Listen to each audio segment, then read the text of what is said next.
saya kina Aiza Seguera at girlfriend niyang si Liza Dino. Ngayong engaged na sila. Si Aiza ay kinuwento kung paano siya nag-propose. Makichika kay Lars Santiago. Magkatabi ang mag-partner na sina Aiza Seguera at Liza Dino sa press conference para sa concert ni Aiza sa March 2, ang Journey of Love. Suot ni Liza ang sapphire and diamond engagement ring mula kay Aiza.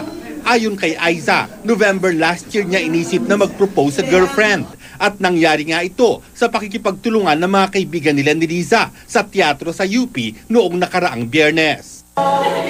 Bago rin daw siya nag-propose, ay nagpaalam siya sa magulang ni Liza at sa kanyang sariling mga magulang.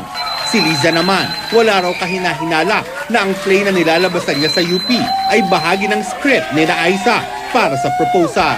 Ang galing niya, sobrang she made it official. Ngayong engaged na sila, pinag-uusapan na rin nila ang kasal na gusto nilang ganapin sa California kung saan legal ang same-sex marriage. Pero magkakaroon din daw sila ng wedding ceremony dito sa Pilipinas. I'm just happy that